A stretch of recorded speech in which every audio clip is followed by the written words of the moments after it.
It is Wednesday, the 27th.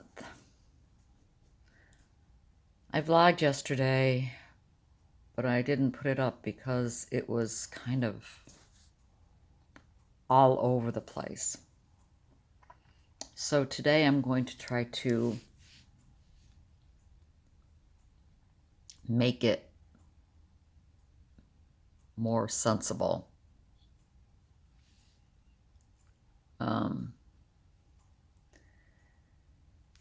In a nutshell,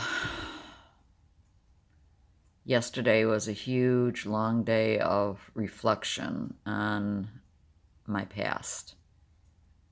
My sister had called in the morning and we got to talking about our father.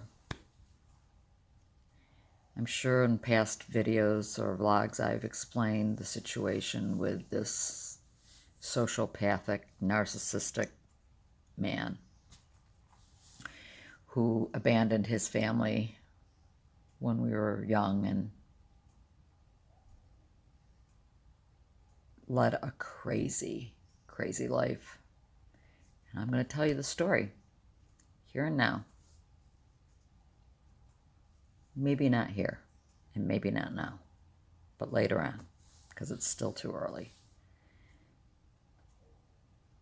But I think the trauma that I experienced living in that house with this, he was a monster when I was young, has caused me severe psychological problems that I was not even aware of until of recent. My sister has been sharing with me how my memories are incorrect. Memories that I've had my entire life, that I've shared with many people, and would swear on my life and to God that this is exactly how these things occurred. And she has explained to me, no, that's not what happened. This is what happened. Or the fact that I have no memory of certain things. None whatsoever. No matter what I do, I cannot gather up this memory. I can't find it in my mind. And it almost sounds like my sister is lying to me, which I know she isn't, because it's completely foreign to me. It's almost, I'm experiencing what my mother must experience to some degree, because it doesn't seem real what she said, my sister's telling me about our life. I don't remember that man ever sitting down and having a meal with us, ever in my life, ever. And yet, of course, he did. He didn't leave until I was 8. I have no recall of him being around. I have these little teeny snippets of time, these little like frame shots. But I don't remember him leaving for work and coming home and having dinner and just being a father in our household. Don't remember. Do not remember. And yet it happened. What did my mind do? What did my mind do? And then, like I said, I'll tell you now, the one that she shared yesterday, and it was just yet another memory that I kept with me my whole life, and come to find out, didn't happen that way at all. And that's how I remember it. He was extremely abusive. He literally beat my older sister and brother with a belt, with the buckle. Beat them. I apparently was just young enough that I didn't get beat yet. He left just in the nick of time. I got spankings. I got yelled at. There was screaming and crying and horror in my house, but I didn't get the beatings, but I witnessed them. So I was terrified of this person. Terrified. And I had this memory that he was standing on one side of a kitchen table and I was at the other, and he either said my name or called me over to him, and I remember just peeing right on the floor. Just pee.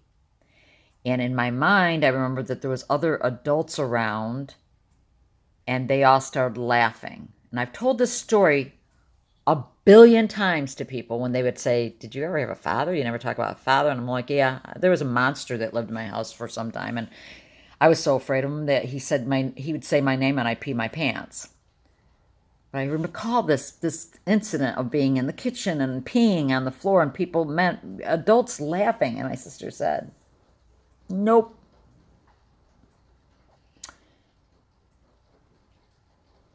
Now, maybe that did. Now I'm just now thinking maybe it happened and she wasn't around for that one particular time. But she says that we shared a bedroom. We were in our bedroom, and he was either just came out of the bedroom from laying into her, and or he was on his way in to give her what for.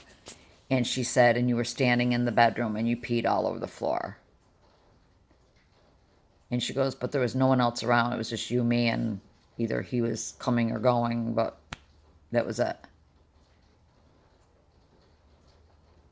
I was like, no, it's not how it happened. I was at the kitchen table. He was at one end of the kitchen table. He said my name. She goes, no, Lainey, because we remember you peeing all over the floor. And you were older enough that was not normal. It wasn't like you were 2 or 3. And this is not the first incident that she has corrected my memory. She goes, you don't remember him sitting down and having meals with us? He ate with us every dinner. He was home on weekends until he started leaving. It was a gradual, how he would gradually, all of a sudden one night he never came home. And then he'd not come for a couple nights. And then by the time I was 8, 9 years old, he was gone. I don't remember him. I don't remember having a father, ever.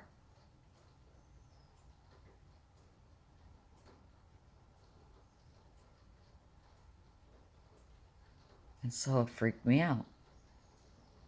It freaks me out. I saw a psychiatrist when I was in my early 20s when I first started getting the migraines.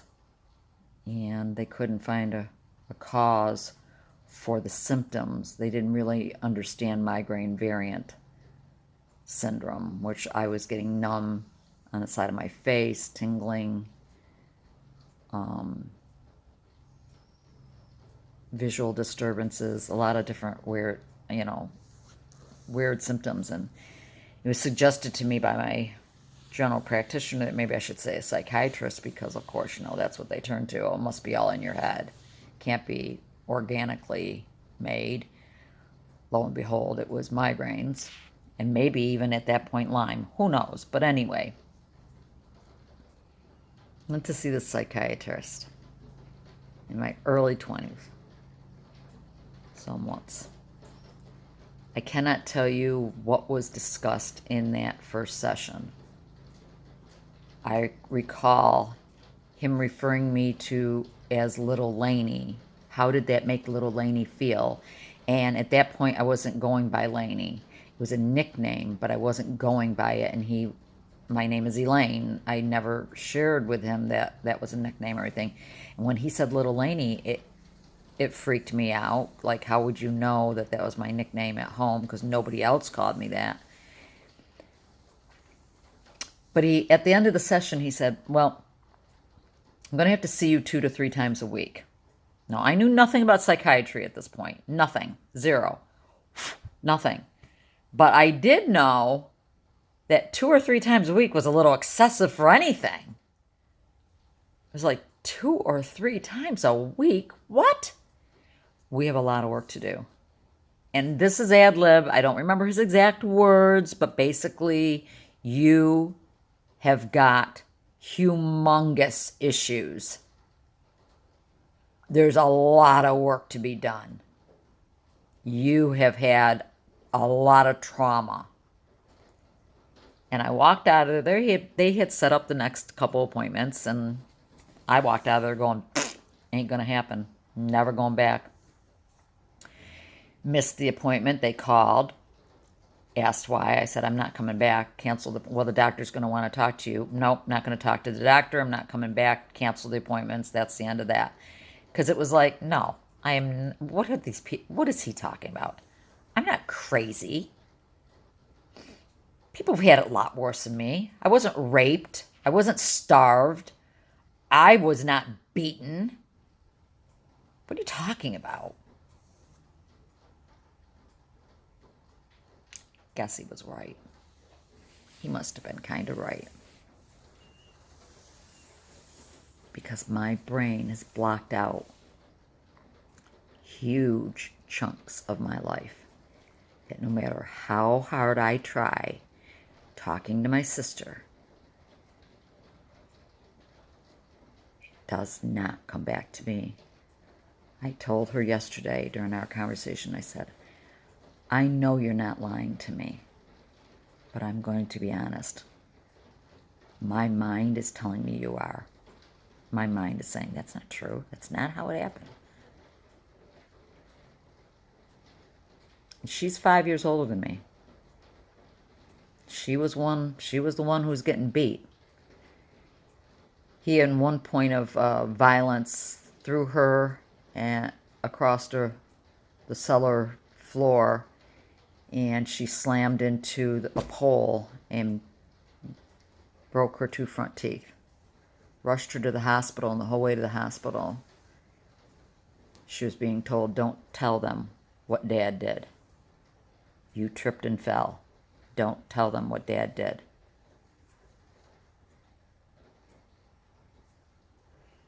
It's the other thing my mother used to do.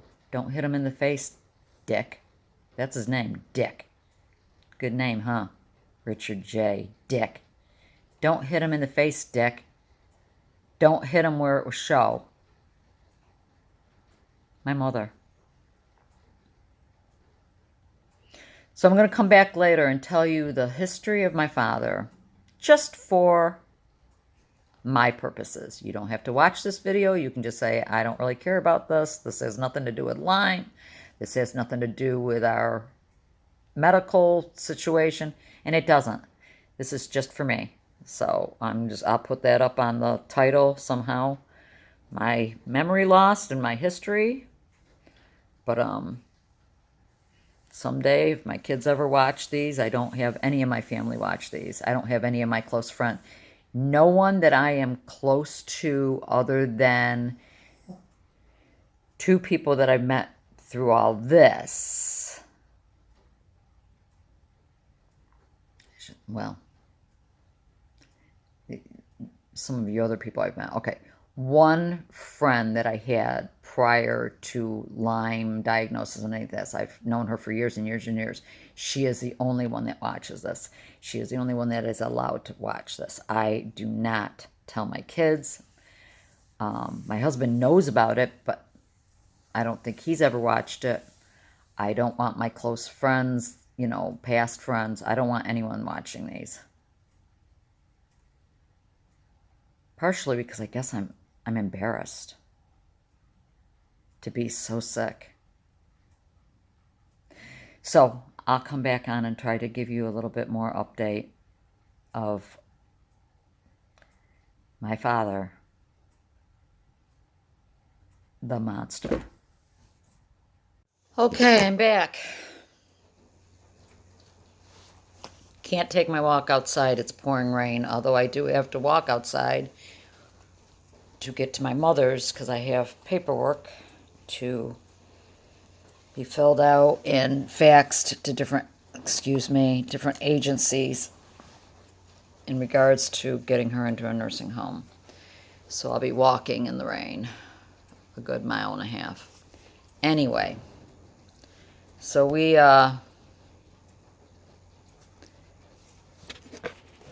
I was going to discuss my father, so I'm going to try to do this in the Reader's Digest version.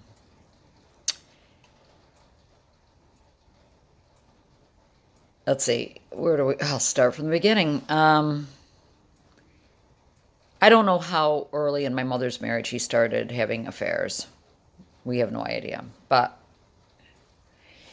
what we do know is that he met his second wife sometime early on in my years. How early, we don't know. And start carrying on with her. Who knows how many before her? I don't know. All I know is the reason he gave my mother for disappearing for stretches of time was he was in the CIA, the naval, because he had been in the Navy when they first were married. He actually worked for a milk company, local Byrne Dairy Milk here in Syracuse. He started out as a milkman and moved up the ranks, but that was his job. But unbeknownst to my mother, that was a cover job, and he actually was undercover. Now, back then, remember, this is the 70s. No Google, no internet, no cell phones, no nothing, no way to research. For a long time, she was a stay-at-home mom, and he made sure she got a job. He had it all planned out. Got to get a job so she could support herself and the kids so he could leave. And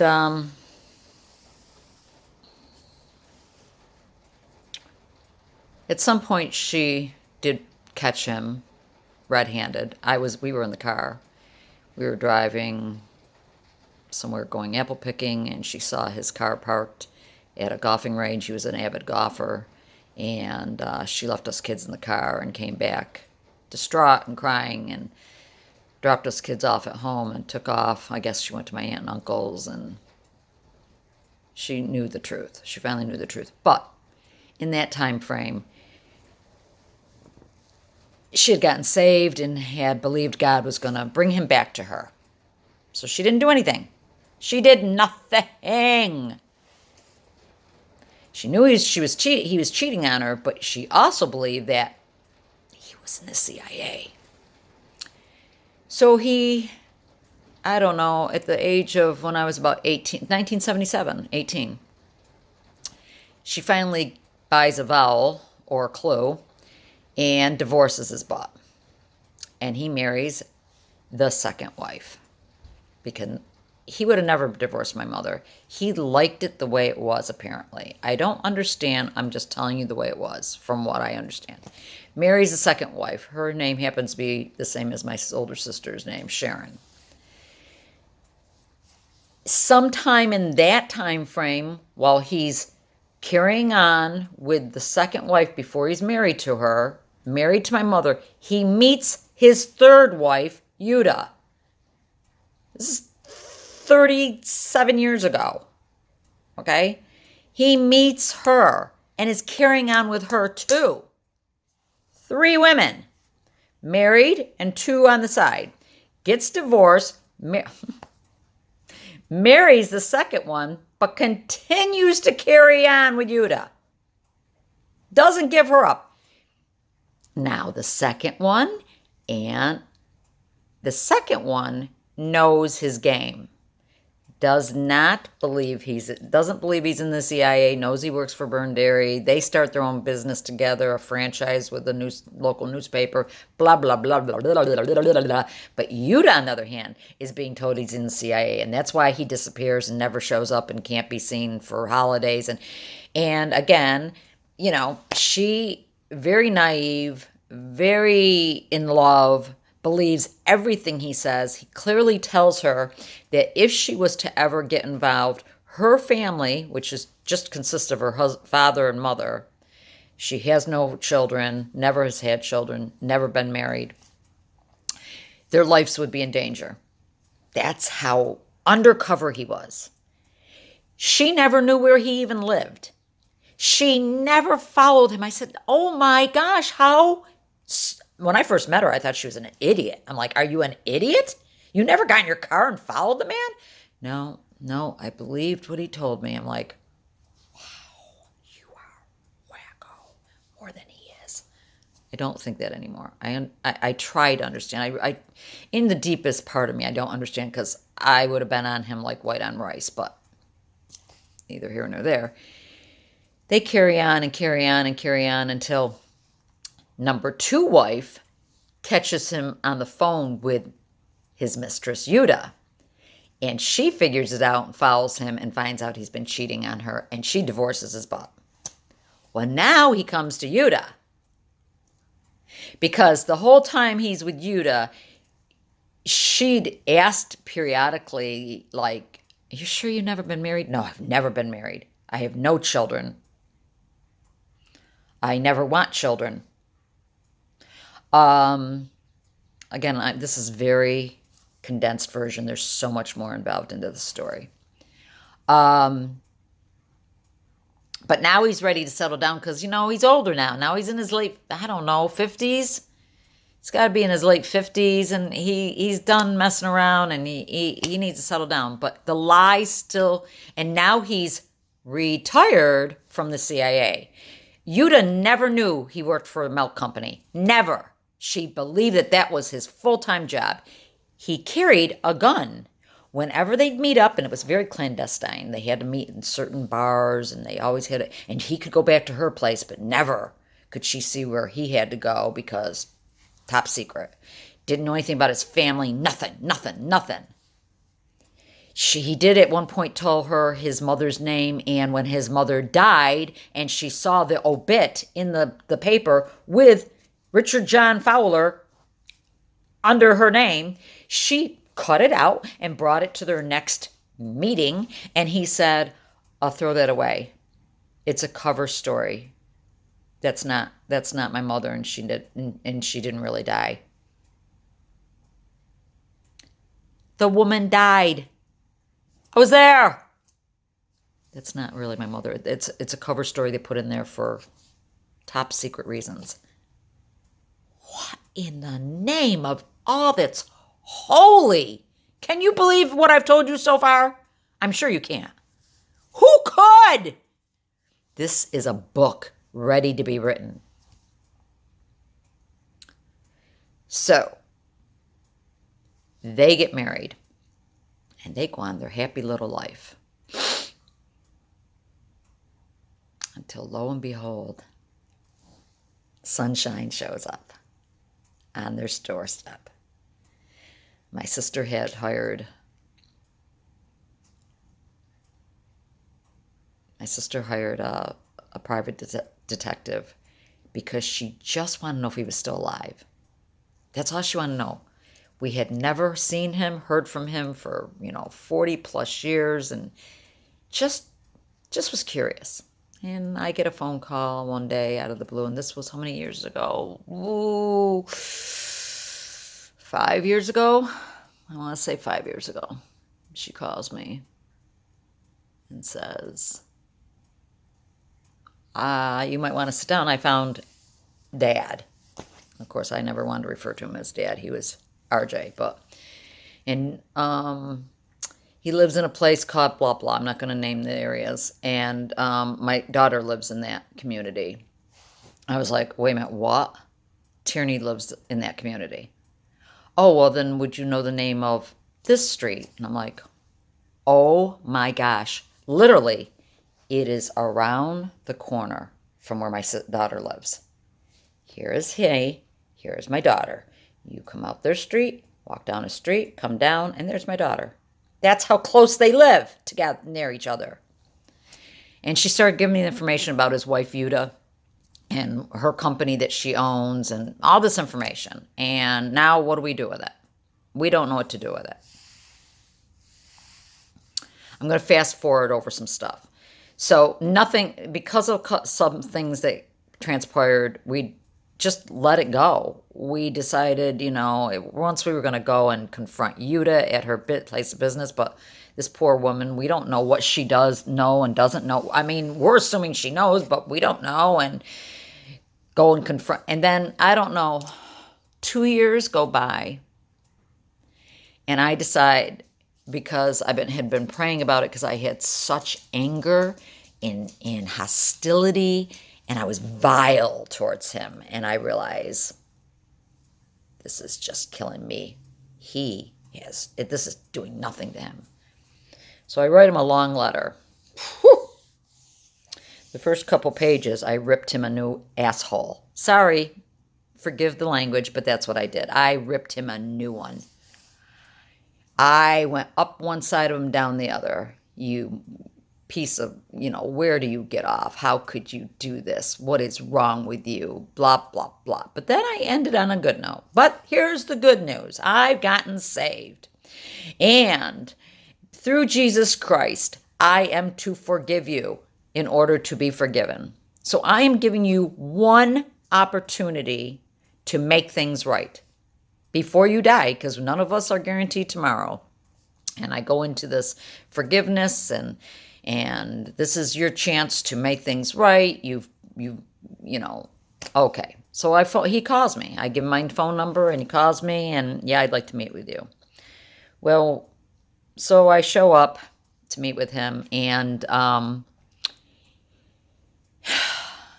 he greets me at the door as if I'm a traveling salesperson, Avon calling. Would you like a martini? It's 3:00 in the afternoon. Can I make you a martini? I'm like, no, I don't want to drink. I don't want to have food. I want answers.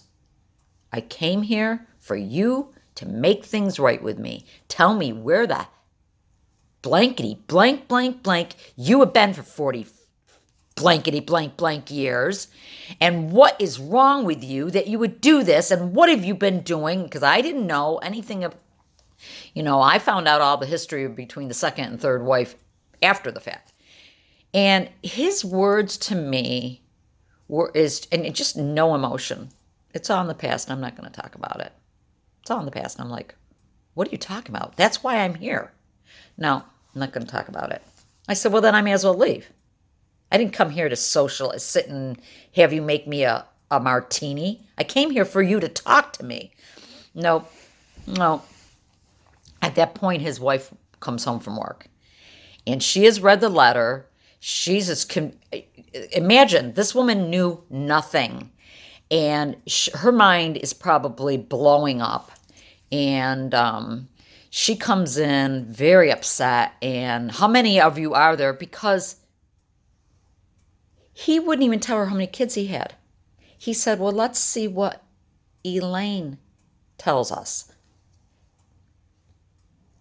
The story gets thicker. We think there's another child somewhere out there, but I'm not even going to go into that. We have proof of it, but we don't know who it is. We don't know their name. All I'm going to say is that we do believe there's another person out there, but he denies it. But the fact that he had said to her, when she said, how many kids do you have? And he said, well, let's wait and see what Elaine knows or says. So she says, how many of you are there? And I said, there's 4. I'm so sorry. And she goes, I got to go upstairs and change. I've got a meeting. She was just distraught. So while she's upstairs, I'm writing my name and phone number down, and I hand it to her. When she comes back down, I go, I'm so sorry, but if you ever want to talk, here it is. Well, she called me the very next day. And she came over, and we talked for hours. She was lost. She had to go into therapy. She needed to kick his butt out, but he was an old man by now. He's in his 80s, and he's sick. And right after this all transpired, he has a stroke. I wonder why.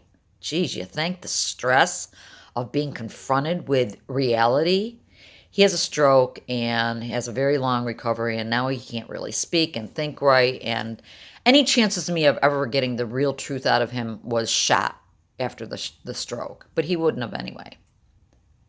Okay. I deliver Romans mess road to Utah. I lead her to the Lord. She accepts Christ. She got baptized in my pool. She goes to church. She's serving in the church, and she loves the Lord. And out of all that, that's what came out of this, is that another soul got saved. But my sperm donor is out of his mind crazy. The crap he believed and had people believing. He must have preyed on women who are naive and infatuated. I'm not that kind of woman. No man, I'm telling you, no one would have ever gotten away with that crap with me. I'm too nosy and pessimistic, and anyway. But I've always had some anxiety issues. And clearly, as I said earlier, the memory issues, the blocking out of when he was home within our family and how he was. And I found out, and no one else in my family ever had these issues. And guess who has them? He does. Take after him, apparently. Excuse me. So what do you think of that? And again, that is the nutshell version of this story. There is so much more I could tell you about what he did and what went on and things he did. And so I would go over there for dinner. I'd have them come over here. I was trying to form, as a Christian, what would Jesus do? I was trying to form something. I was trying to be forgiving. Maybe that he would get led to the Lord. He didn't want to hear anything about it, but let's do what Jesus would do. It went nowhere. And over a year ago, because it was right after last Father's Day, I had sent, because I'd go over, like I said, we did Christmas, stuff like that. But it was just, all the conversation was with Yuta. He just sat there like there was nothing there. He's an empty shell. It's sad because he has no soul. It's like there's nothing in there. And after last year, I started really thinking, and I'm going, I gave it all I could, and it's going nowhere, and it's not going to go anywhere. So I said to Yuta, I can't have him in my life. He's not welcome in my home. I don't want to be invited over to your place. I don't want to spend time with him. I don't want him in my life. He is toxic, and I cannot have toxic in my life with me being this sick. He needs to be gone. Well, what does that mean for you and I? And I go, it means nothing for you and I. You are my friend. You're my stepmom, but you are my friend, my sister in the Lord. I feel like you're my sister. Nothing changes with you. You are being brought into the family. She's involved with the grandkids. Oh my gosh, she loves the grandkids. Great-grandkids. They're actually her step-great-grandchildren, but she loves my kids. She loves she's involved. We do things. She's always invited to things. As you know, I've talked about her in the past. Him, nothing. I said, if something should happen and he's sick and he needs me, I'll be there, because I would do that for a dog. But I don't want him involved I don't want him around my kids. I don't want him around my grandchildren. I don't want him around me. He has done nothing to deserve it. He has done nothing that I owe him anything. He's not tried to make things right. He has not tried to reach out. When my brother died last year, and I'm not going to cry, so I will get through this. My brother dies, and she tells him, and any parent would say, oh my gosh, what can I do? Who can I call? How did it happen? No. His response was nothing. So she says to him, do you understand that you've lost a child and that Your time is running out, that your other son has lost a leg this last year. He's very sick. He's on dialysis. Your daughter's sick. Who knows? We don't know who the next one will die if it's not you. Your time is running out. You need to make something change with your children. Why have you not reached out? You have no more chances with Gary, my brother. And his response was, and I will quote him, he had my phone number. He could have called me.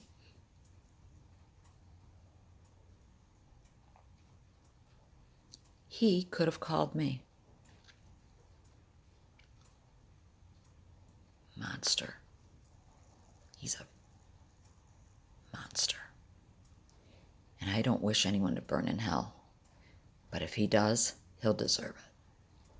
He's earned hell. He's been witnessed to. My pastor's gone over to see him. He's been brought to church. We brought him out to church twice. He had none of it. At one point, he did try to say he had accepted Christ. He was just saying things to get himself out of the hole because he was this close after my brother dying to getting kicked out to the curb again. Yuta needed to kick him out. But because he was old and had nowhere to go, so she moved him out of her bedroom and made another bedroom, and they live as roommates now. You are no longer my husband. You are a roommate. I have no relationship with you as a husband and wife any longer. I would divorce you this second, but you're 86 years old. He had my number. He could have called me. All of you who are parents, you know where it's coming from. You know where this is all coming from. So I had to let him go. I no longer hate him. I pity him. I think it's the saddest thing I've ever seen in a human mind. But I don't carry this vileness, even though it sounded like I just did everything I just said. Believe me, it sounded like I'm very vile. But I don't, until my sister and I will sit and have conversations, then it brings it up again. But okay, so that's it. I've been talking for 20 some odd minutes, and this is going to be a huge long vlog.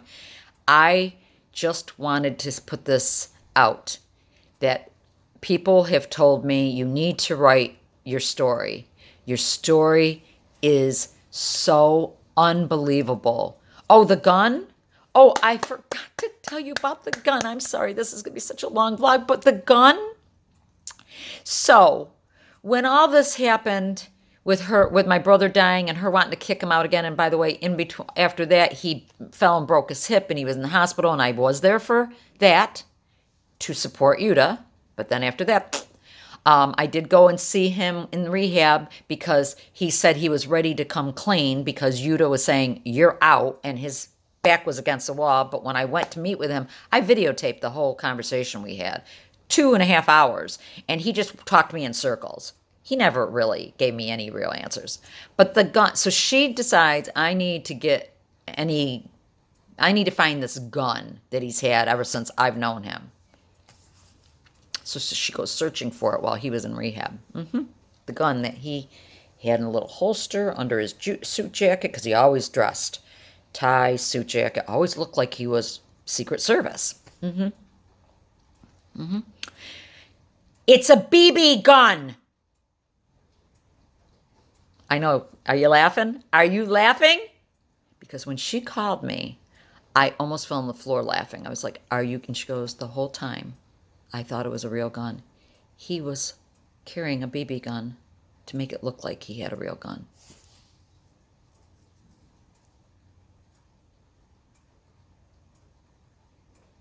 And I wonder why I'm the way I am. He's crazy. In the past years, we researched sociopath. He is absolutely textbook sociopath, narcissist. He's very close to being pathological, but he's absolutely a sociopath. That's my dad. told you about my mother. Although she's crazy now. If I tried to tell you about her history. So embrace your parents, guys.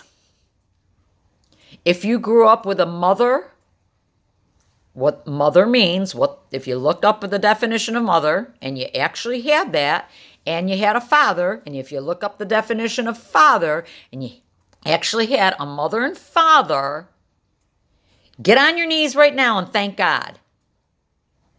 Because you can't turn back time, you can't change it, you can't make it different. This was what I was given, this was my life, and there's nothing I can do about it. And I will go to my grave without ever having a father and barely having a mother. I'm not telling you this so you feel sorry for me. I'm telling you this because it explains why I am crazy.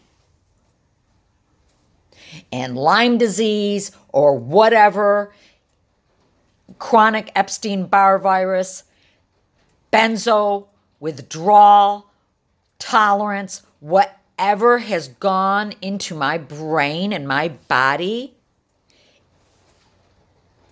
I'm going to stop there because I have nothing more to say. I can feel everything just so worked up in me, and I need to bring it back down.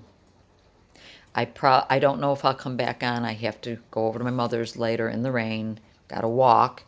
And other than that, I really have no other plans. So I might check in with you later. We'll see. Hope this story was amusing in some ways, but I hope it sheds some light. I'm here with Donna Jo. Say hi, Donna Jo. Hi, Donna Jo. She's a funny girl. It stopped raining long enough for me to walk over here and get the paperwork signed, and we sat in the mailroom for a little while, and because it's cool and not raining, we thought we'd sit outside for just a little while to get her out of the... Blow the stink off. As my father used to say. Stink. You said sink. Stink. Blow the stink off. So right. we're outside blowing That's what I said, isn't it? You said sink. Well, maybe it sounded that way, but that's what I meant. Okay, well, we're blowing the stink off of her because she's been cooped up in her apartment for... Well, when did we go get your haircut? I think that was the last time you left that apartment was when we got your haircut, so... I think so. And then I will walk back home when we're done. Right? Right. You got your bike? No, I didn't ride my bike because I had to carry my purse and all those papers. And your stuffed... We named her stuffed dog...